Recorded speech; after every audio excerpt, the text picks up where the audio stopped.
आदमी बनने के लिए मेहनत लगेगी, मेहनत लगेगी तब वो आदमी बन पाएगा। आदमी तो बनो पहले। आदमी साहब ने वो कहा है ना कि मानुष होय के ना मुआ, मुआ सो डांगर ढोर। मनुष्य होकर के नहीं मरते लोग, इसका मतलब ये हुआ मनुष्य होकर के नहीं जीते। सीधी सी बात ये है। क्या कैसे जीते हैं? पशु की तरह। बल्कि पशु कहना भी गलत है। जितनी गलती मनुष्य कर जाता है उतनी गलती तो पशु कभी करता ही नहीं है, करता ही नहीं है। एक भिखारी था, सुबह उसको रोटी मिल गई, दो मांग रहा था घरों में जाकर के, तो वो रोटी शायद बची रही होगी या सुबह बनी थी, जैसा भी हो दो रोटी उसको सुबह सुबह मिल गई। केवल रोटी मिली। भिखारी ने सोचा कि मैं कैसे खाऊं इसको, कुछ भी साथ में नहीं है। फिर मन में देखा, थोड़ी दूर झांका इधर उधर, एक सेठ जी की दुकान खुली थी। उसने सोचा सेठ जी से थोड़ा सा गुड़ मांग लूंगा, और ये रोटी यहाँ मिल गई, वहाँ गुड़ मिल जाएगा और दोनों मिलाकर मैं खा जाऊंगा, गुड़ के साथ सहारा बन जाएगा। तो वो सेठ जी सुबह सुबह दुकान खोले थे, अकेले थे, उसके कर्मचारी आए नहीं थे अभी दुकान पर और बैठे थे। अब वो सेठ जी देख रहे हैं भिखारी आ रहा है। अब सेठ अब जैसे भिखारी नजदीक आ रहा है तो हाथ को लहरा रहा है, मत आओ मत आओ, मतलब इशारा कर रहा है यहां मत आओ, ऐसा कहा करके। लेकिन अब भिखारी यदि किसी की बात मान ले तो उसको भीखे ना मिले। अब वो कदम बढ़ाता चला गया और नजदीक आया। अंत में उन्होंने कहा, सेठ जी दो डली गुड़ दो डली दे दो, मैं ये रोटी खा लूं। उसने कहा आदमी नहीं है, मतलब वो कर्मचारी आए ना, आदमी नहीं है। अब वो बेचारा फिर से दूसरी बार फिर कहा, सेठ जी थोड़ा सा गुड़ दे दो, रोटी खानी है मुझे। उसने कहा ना आदमी नहीं है। अब भिखारी भी थोड़ा सा धैर्यवान था, उसने फिर कहा तीसरी बार, सेठ जी थोड़ा सा गुड़ दे दो, रोटी खानी है मुझे। तो सेठ जी ने फिर झल्लाया, कहा ना बार बार कि आदमी नहीं है। भिखारी ने बहुत अच्छी बात कही, जरा सुन लो उसको। उसने क्या कहा, सेठ जी थोड़ी देर के लिए आप आदमी बन जाइए, थोड़ी देर के लिए आप ही आदमी बन जाइए। दुकान के पीछे उसका घर था, दुकान के पीछे घर था। पत्नी सुन ली, वो झट से सामने आई और कहा भिखारी से, भैया इतनी जल्दी कैसे पहचान ली इसको, मैं 25 साल से कह रही हूं आदमी बन जाओ कह के, ये आदमी नहीं बनता है।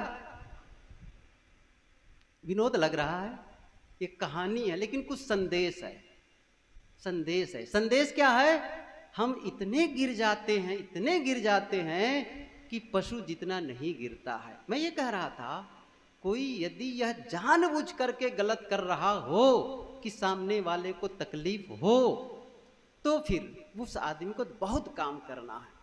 लेकिन हम सब यदि वो नहीं कर पाते हैं, कर रहे हैं, तो हमारा काम है बैठें रोज और खुद से पूछें, मैं जीवन में कैसे परिवर्तन करूं? ये जो मेरे अंदर वो उत्तेजना आ जाती है, मुझे नहीं चाहिए ऐसा। क्यों? क्रोध से क्रोध क्यों है? क्रोध से क्रोध क्यों है? जरा सोचिए इस चीज को। क्रोध को दूर क्यों करना है? कई लोगों का शिकायत है हम में से, मुझे क्रोध आ जाता है, क्या बताऊं। और मैं बता रहा हूं, आप उस क्रोध को, मैं कहता हूं कि कई बार तो विनोद करता हूं, अच्छा दिखाओ कहां है क्रोध। ऐसा थोड़ी होता है, वो आता है, आता है। अब ठीक है, मैंने कहा आने दो क्रोध, आने दो, कितनी बार करते रहो क्रोध। अब समझ लो मैं क्या कहना चाहता हूं। क्रोध से क्रोध इसलिए है, गुस्सा से गुस्सा इसलिए है। उसने कहा कि जब मैं क्रोध करता हूं तब मैं ऐसा शब्द बोल जाता हूं, मेरे मुंह से ऐसे शब्द निकल जाते हैं, जब मैं क्रोध नहीं करता हूं तो वह शब्द मैं नहीं बोल सकता हूं। जब मैं क्रोध नहीं करता रहता हूं उस समय वह शब्द नहीं बोलता हूं जो मैं क्रोध के वक्त बोल देता हूं, और मैं वह कर देता हूं, मैं वह कर देता हूं जो मैं सामान्य अवस्था में नहीं करता। और बाद में मुझे अफसोस होता है मुझे ऐसा नहीं बोलना चाहिए, ऐसा नहीं करना चाहिए। ये जो पछतावा होता है ना, मैं चाहता हूं कि बाद में मुझे पछतावा न हो। उस पछतावे से बचने के लिए मैं क्रोध नहीं करना चाहता हूं। बहुत अच्छी बात। और गुरुदेव जी की ये सूत्र की बातें सुने होंगे आप लोग। पश्चाताप का मतलब ही होता है पश्चात ताप। पश्चात माने बाद और ताप माने जलन, अर्थात करने के बाद जो जलन हो, शब्द बोलने के बाद जो जलन हो रही है, कर्म करने के बाद जो जलन हो रही है, वो क्या है? पश्चाताप। पश्चाताप। तो इसलिए मैं क्रोध नहीं करना चाहता हूं। क्यों? क्योंकि फिर मैं पछताता हूं, इसलिए मुझे क्रोध नहीं करना है। यदि आप उसमें संयत रख सके, संभाल सके, तो आप यही काम, इस पे काम करना पड़ता है। आप क्या कहेंगे? उसको फूंक देंगे भग जाएगा? आपको क्या लगता है क्रोध में फूंक मार दो उड़ जाएगा वो? कोई भी दोष फूंक मारने से उड़ते नहीं है। और यदि हमारी पूजा पद्धति से हमारे जीवन के विकार घट नहीं रहे हैं, तो फिर वो पूजा पद्धति का कोई अर्थ नहीं है। इसका मतलब है हमारी पूजा पद्धति जैसा होना चाहिए वैसा नहीं है। और मैं इसलिए बता रहा हूं, आप रोज अकेले थोड़ी देर बैठ जाइए आंखें बंद करके और झांकिए कैसे विचार आते हैं, किसके प्रति क्या भाव जगता है मेरे में, अपनों के प्रति कैसा जगता है, जरा देख लो जरा से। कई बार आप झांक के देखेंगे, पता चलेगा जो आपके करीब के लोग हैं ना, उसके प्रति भी ऐसे ऐसे विचार आते हैं ना, यदि आप उसे कह देंगे ना तो बड़ी दुर्घटना घट जाएगी। ऐसे ऐसे विचार आते हैं। क्या जरूरत है उन विचारों की? क्या आवश्यकता है अंदर अंदर में गलत विचार आने की? कभी ध्यान दिए उस चीज को? देते ही नहीं है कि नहीं, मेरे मन में एकदम सही विचार आना चाहिए। यदि कहीं गलत विचार आ रहे हैं और लंबे समय तक आ रहे हैं, ये मान करके चलिए वो गलत विचार अब शब्दों के रूप में निकलेगा। फिर से बता रहा हूं, क्या निकलेगा? क्योंकि अंदर से ही बाहर निकलता है, बाहर निकलता है। कबीर साहब जी ने कहा ना, जो रहे करवा सो निकले टोटी। जैसे आपके घर में नल लगे हैं, नल खोलते हैं और ऐसा पानी लेते हैं हाथ में या बर्तन में, और उस पानी को देखकर क्या कहते हैं? ऐसा ही पानी टंकी में होगा, यही अंदाज लगाते हैं। ऐसे ही जो शब्द निकले हैं ना, ये शब्द निकल करके क्या पता चलता है? आपका अंतस ऐसा है। यदि किसी के मुंह से कड़वे बोल निकल रहे हैं, किसी ने बहुत सुंदर कहा, आपके मुंह से कटु शब्द निकलते, कड़वे बोल निकलते हैं, आपका मन कैसा होगा? क्योंकि वहीं से आया है, वहीं से आया है। कहां से आया है? वो केवल माध्यम है शब्द हमारा।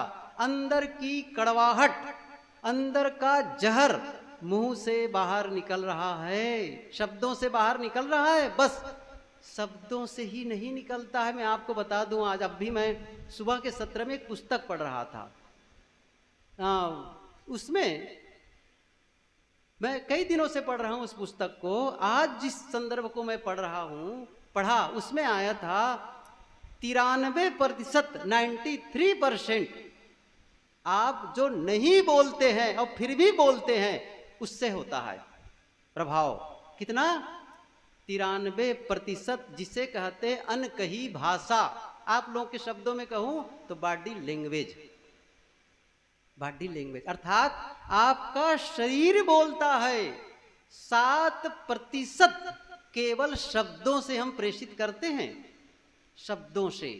मैं इसको बताना चाहूंगा, केवल हमारे शब्द नहीं बोलते हैं, हमारा पूरा शरीर बोलता है, हमारा पूरा शरीर बोलता है।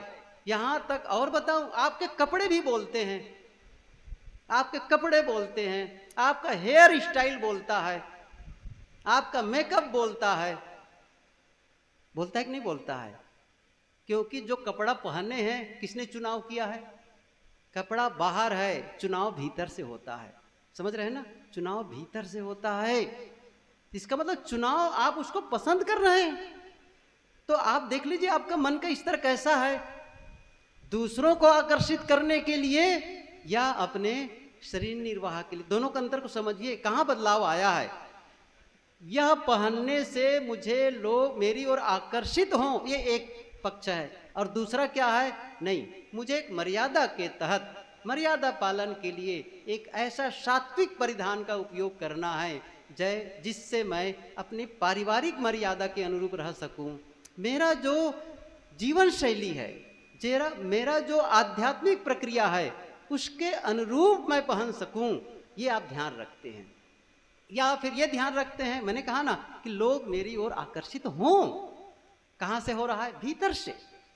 ये परिचय दे रहा है, आपका परिचय दे रहा है, मतलब बोल रहा है, सीधी सी बात बोल रहा है। आपकी आंखें सर्वाधिक बोलती हैं, समझ रहे हैं ना। हाथ बोलता है कि नहीं बोलता है। आप इससे ना भी कह सकते हैं, इससे हाँ भी कह सकते हैं। आंखों से बात होती कि नहीं होती, बताओ। आंखों से इतनी बातें होती हैं जिसका कोई जवाब ही नहीं है। और आंखों को कहते हैं आत्मा की खिड़की। आंख संभाल कर रखो। और खास करके पुरुष। और यदि आंखों को पढ़ने की क्षमता है ना, ये माता बहनें बैठी ना, वे किसी भी पुरुष की आंखों को देख के जान जाती हैं इनकी आंखों से क्या झर रहा है, प्रेम या वासना, विकार है क्या, वो देख के बता देंगे। ये इसकी आदमी की आंख ठीक नहीं है, ये गलत आदमी है, पता चल जाता है उनको देख करके। आंखें आत्मा की खिड़की है। एक नेपोलियन हिल ने लिखा है, दुनिया में ऐसे लोगों की कमी नहीं है जो आपके आंखों के रास्ते से आपके दिल तक पहुंचते हैं और वहां छिपे हुए विचारों को पढ़ लेते हैं। आंख बता देती है कि आप कैसे इंसान हैं, आपका चेहरा बता देता है। और कहां से निकल रहा है, भीतर से। हर बार कह रहा हूं मैं, भीतर से। कहां से निकला चेहरे का जो परिवर्तन आया है, कहां से निकला, भीतर से। इसीलिए कहते हैं आप शब्दों में बदलाव कर सकते हैं, क्रियाकलाप में बदलाव कर सकते हैं, चेहरे की व्यंजना बदलना बड़ा कठिन है। देखो, कोई बहुत अभ्यास किए रहते, बड़े बड़े जो फिल्म एक्टर्स होते हैं ना, कलाकार होते हैं ना, लोग तो व्यंजनों को सीखते हैं। अभी सुन रहा था एक दिन, एक बुद्ध के जो सीरियल में जो उसने बुद्ध का रोल अदा किया है, उसने बताया 6 महीने मुझे बंद कर दिया जाए, घर में बंद कर दिया गया था और वो पुस्तकें दी गई थी, इसको पढ़ो और ऐसा ही अपने जीवन को ढालो। मतलब बुद्ध कैसे चेहरा बनाता रहा होगा, इन पुस्तकों को पढ़ के जानो। कैसी उनकी आंखें रही होगी, कैसे वो अपने शरीर के परिवर्तन करता रहा होगा। इन 6 महीने तक मुझे लाक करके रख दिए थे, यहीं रहो कहा करके, 6 महीने तक। सोचिए जरा से। तो वो बदल सकते हैं, लेकिन सामान्य लोग, चेहरा बता देता है आप सही हैं या गलत हैं, भाव बाहर से निकल। इसलिए आपको यदि बदलना है तो भीतर को बदलो, काम करो इसके लिए। ये असली उपासना है, असली भजन है, असली साधना है। ये समझ लीजिए असली धर्म है, जो अपने अंतस को पवित्र करने का काम करता है। और इसके लिए आपको रोज बैठना होगा, शांत। प्रयास करो कि मैं भीतर से शांत रहूं, उद्वेग रहित रहूं, निष्काम रहूं। रोज थोड़ी देर के लिए आप शांत हो जाओ, किसी की याद न करो, और किसी की याद आए भी तो प्रेम और मैत्री का भाव जगे, क्षमा का भाव जगे, सहयोग का भाव जगे, करुणा का भाव जगे। द्वेष, नफरत और घृणा का भाव न जगे, बदले का भाव न जगे। यदि बदले का भाव जग रहा है, इसका मतलब है मन विकृत है, जिसको कहते हैं मानसिक जहर। द्वेष, नफरत, घृणा ये मानसिक जहर है, और भीतर जहर रख करके आप सुखी नहीं रह सकते।